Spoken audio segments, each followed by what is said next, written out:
ये जो निरीक्षण हो रहा है, किस कारण का निरीक्षण आप कर रहे हैं? क्या वजह है निरीक्षण? ये हम लोगों का रूटीन वर्क है। पहले सुबह हम लोग 7 साढ़े 7 में सभी वार्डों के साफ सफाई, नल जल, नली गली, जो मूलभूत सुविधाएं हैं, इनके लिए हम लोग निकलते हैं। इसी क्रम में आज वार्ड नंबर 1, 2 होते हुए 4 और 5 इन सभी वार्डों का हम लोगों ने निरीक्षण किया है। इसी क्रम में जब हम लोग इस वार्ड में आए तो तमाम नागरिक समस्याओं को देखते हुए जब इधर से हम लोग गुजर रहे थे तो यहाँ के जो माननीय वार्ड पार्षद हैं श्री निप्पू जी और वार्ड नंबर 5 के श्री जितेंद्र जी, तो इन सब ने इस संस्था के बारे में बताया कि यहाँ पे बाबा कृष्णदास के द्वारा इस संस्था का सेवा भाव से शुरुआत किया गया था। तो हम लोगों ने यहाँ पर जो हैंडलूम वर्क है इसको देखा। उसके बाद जो इनका मूल कर्म था, जो लेप्रोसी हॉस्पिटल इन्होंने स्थापित किया है, वो अपने आप में अद्वितीय है, अनुपम है। यहाँ पर जिस निस्वार्थ भाव से रोगियों की सेवा की जा रही है, मुझे जानकारी हुई कि 1982 से ये संस्था लगातार अनवरत कार्य कर रही है सेवा भाव से। और इसी क्रम में हम लोगों ने आपस में बैठक की है। जो यहाँ के मैनेजिंग डायरेक्टर हैं श्री कृष्णा कुमार जी, इनके साथ भी हम लोगों ने विचार विमर्श किया है कि किस प्रकार हम लोग जो शहरी रोजगार मिशन है NULM, national urban livelihood mission, उसके तहत कैसे हम इनसे जुड़ सकते हैं और वो हमसे जुड़ सकते हैं।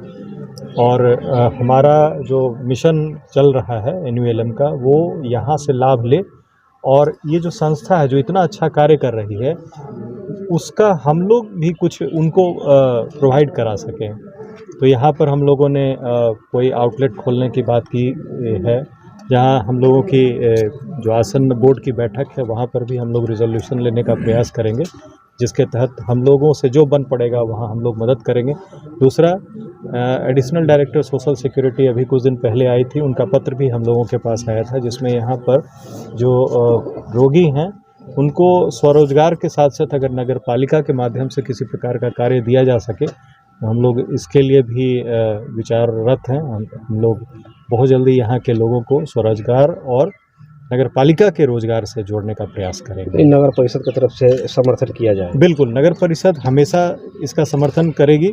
अभी पता चला है और जानकारी हम लोगों को भी थी समाचार पत्र के माध्यम से, ये चनपटिया मॉडल जो आपका हब बनाया गया है, तो उससे कमतर यह किसी भी मामले में नहीं है। अभी हम लोगों ने जो यहाँ पर कोकून से, जो लार्वा कोकून होता है, वहाँ से लेकर जो बेडशीट बन रहा है, जो शर्ट और कपड़े का निर्माण हो रहा है, चादर बन रहा है, तौलिया, सब कुछ जो बनाया जा रहा है, तो इसको यहाँ पर क्यों नहीं प्रचारित किया जाए।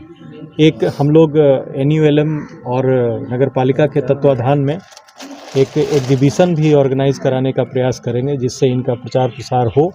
अभी यहाँ पर जो काम देखते हैं श्री आनंद कुमार जी, ये इन्होंने ग्राफिक डिज़ाइनिंग की ट्रेनिंग ली है। तो जब इतने लब्ध प्रतिष्ठ लोग यहाँ काम कर रहे हैं, उनकी योग्यता को भी नगर पालिका अपने स्तर से अगर एक प्लेटफॉर्म प्रोवाइड करती है तो ये बहुत अच्छा होगा। और मेरी शुभकामनाएं हैं इस संस्था को और इन सभी को, कृष्णा कुमार जी, श्री आनंद कुमार जी, सबको मेरी शुभकामनाएं हैं। हमारे साथ निप्पू जी हैं, इन्होंने प्रस्ताव दिया कि हम लोग एक बोर्ड के माध्यम से, जितेंद्र दत्ता जी, इन सबने एक प्रस्ताव दिया है कि हम लोग इनको नगर पालिका के माध्यम से एक प्लेटफॉर्म प्रोवाइड करेंगे, जहां पर दोनों मिलकर इस रक्सौल के विकास के लिए सामंजस्य स्थापित करते हुए, समन्वय स्थापित करते हुए कार्य करेंगे। क्या लगता है सर, भविष्य में सर रोजगार का एक स्रोत होगा इनके द्वारा? बिल्कुल है, रोजगार ये लोग दे रहे हैं। जब आप उस संस्था में जाते हैं तो जैसे अभी पता चला कि यहाँ 140 रोगियों का इलाज करने की क्षमता है, तो बाबा कृष्णदास का जो मूल मंत्र था कि कोई भी कुष्ठ रोगी है वो भीख न मांगे, जैसे समाज से एक तरह से वो परित्यक्त हो जाया करते थे। तो आखिर ये स्थिति क्यों उत्पन्न होगी? और हम जानते हैं कि आज के समय में आर्थिक रूप से अगर कोई सुदृढ़ है तो फिर वो समाज का एक महत्वपूर्ण अंग बन सकता है। तो इसी विचारधारा पर यह संस्था आज भी कार्य कर रही है। तो स्वाभाविक रूप से यहाँ का जो पिन पॉइंट कहा जाए, जो मूल बात है, वो तो रोजगार से जुड़ा हुआ है, रोजगार में निहित है। अब नगर पालिका कितना सहयोग कर पाती है, हम लोग इसके लिए प्रयास करेंगे। पिछले दिन हम लोग आए थे तो लोगों का कहना था कि जब से बाबा चले गए यहाँ कुछ नहीं मिलता इस हॉस्पिटल के अंदर, केवल नाम मात्र है। जो भी आता है वो पर्सनल उसका बेनिफिट उठाया जाता है, उससे मरीजों का कोई लेना देना। तो क्या कुछ है क्या आपके द्वारा? अभी बातचीत हो रही थी, श्री कृष्णा कुमार जी जो यहाँ के डायरेक्टर साहब हैं, उन्होंने अभी ये जो समस्याएं हैं उसके बारे में भी बताया है ना। देखिए, जिस संस्था की नींव बहुत अच्छी होती है उसका कार्य आज हो कल हो वो उसका सकारात्मक फल दिखता ही है। जिस संस्था का जो बीज बाबा ने यहाँ पर अधिरोपित किया था वो संस्था भविष्य में भी अच्छा काम करेगी। जैसे अभी इन्होंने बताया कि MBBS डॉक्टर की यहाँ पर प्रतिनियुक्ति के लिए ये लोग प्रयासरत हैं, दवाइयों और जो नेसेसरी ड्रग्स होगा उसके लिए ये लोग प्रयासरत हैं, तो इनके तरफ से भी प्रयास चल रहा है और हम सभी को इसमें मदद करने की आवश्यकता है। जैसे आपके भी अगर जानकारी में कोई वैसे समाज सेवी परोपकारी डॉक्टर हो जो सिर्फ पैसे के लिए नहीं, जो जिनके मन में कहीं ना कहीं सेवा भाव हो, उनसे आप भी संपर्क करवाने का प्रयास करें। मीडिया बंधुओं से मेरा ये आग्रह होगा। नगर पालिका के स्तर से भी अगर ये संभव होगा, हम लोग भी मान लिया जाए कि एक कॉमन प्लेटफॉर्म पर आते हैं और सभी एक दूसरे की मदद करते हैं, तो स्वाभाविक रूप से निसंदेह ये। सर, एक सवाल है मेरा, जैसे कि आप बोल रहे हैं कि रोजगार दिया जाएगा और कल आप लोग के द्वारा सब्जी मंडी में जाके और हटाया जा रहा था, अतिक्रमण मुक्त करवाया जा रहा था, तो वहाँ पे देखा गया कि गरीब आदमी का सर दाल बोरा का बोरा दाल छीट दिया गया था। मतलब जितना भी उनका बेचने वाला सामान था उसको छीट दिया गया था रोड पे। उनको पहले से नहीं बताया गया था क्या सर? नहीं, देखिए, पहले से नहीं, आप लोग सभी जानते हैं कि उसमें अभी से नहीं, विगत 6-7 महीने से लगातार नोटिस दिया जाता रहा है, माइकिंग कराया गया है, कई बार माइकिंग कराया गया है और कल भी जो अतिक्रमण सुबह सुबह किया गया, ये रूटीन वर्क है। ये ऐसा नहीं है कभी भी नगर पालिका या सर हटाया भी तो जा सकता है, वहाँ पे बोला भी तो जा सकता है। वैसे लोगों को अगर आपने नोटिस किया, सुनिए, सबको 10 मिनट का समय दिया गया है कि आप लोग जो।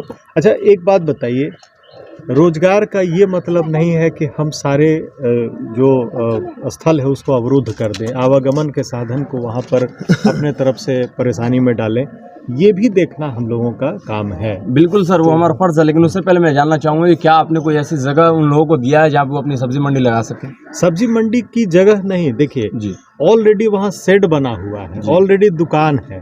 सबको यही कहा गया है कि आप अपने दुकान की सीमा के अंदर चले जाएं, आप नाला पर न लगाएं। जब आप जिस सड़क की बात कर रहे हैं वहाँ पर सड़क पर दोनों साइड से लोगों ने चौकी लगा दिया है, चौकी पर वो अपना सामान बेच रहे हैं। क्या आप उसका समर्थन करते हैं? नहीं। जब समर्थन नहीं करते हैं तो स्वाभाविक है कि हम लोग उसको समय देंगे। हम लोगों ने समय भी दिया है, ठीक है, और बहुत ही संयम से कि आप सभी इसको हटा लीजिए, समय देते हुए, ठीक है। अब जहाँ पर एक साथ 20 से 25 लोग जा रहे हैं तो कभी कभी होता है कि अफरा तफरी की स्थिति बन जाती है, हाँ, तो थोड़ा बहुत हुआ है उसमें बहुत अधिक। सर, एक मेरा सवाल है कि कुछ लोगों को बच्चों को शिक्षा की छूट गया था, इसको थोड़ा बताया जाए कि इन लोगों का बच्चों को शिक्षा इसमें सुविधा है कि नहीं? बिल्कुल, अभी तो जो लिटिल फ्लावर संस्था है उसके बारे में जानकारी हम लोगों ने लिया, मैंने स्कूल का भी निरीक्षण किया है। तो लिटिल फ्लावर में बच्चों को मैंने अभी तो अध्ययनरत देखा है और हॉस्टल की भी यहाँ व्यवस्था है और बॉयज़ एंड गर्ल्स हॉस्टल, अलग छात्र छात्राओं के लिए अलग अलग हॉस्टल की व्यवस्था है। अब देखिए, जैसे जैसे जनसंख्या में वृद्धि होती है, छात्र छात्राओं की संख्या में वृद्धि होगी तो स्पेस को बढ़ाने की आवश्यकता होगी। तो अभी मुझे जानकारी हुई है कि यहाँ से 5-6 किलोमीटर की दूरी पर लक्ष्मणवा एक स्थान है जहाँ पर इनका एक बड़ा प्रेमाइस बनाया जा रहा है। तो चूँकि ये संस्था कुष्ठ रोगियों के इलाज और उनके रख रखाव, उनके कल्याण से जुड़ी हुई है, तो स्वाभाविक रूप से लक्ष्मणवा में जो ये संस्था बन रहा है उस संस्था में उन सभी बच्चों सर, लगता है आपको कि रक्सौल नगर परिषद मतलब अतिक्रमण मुक्त होगा? बिल्कुल हमारा प्रयास रहेगा।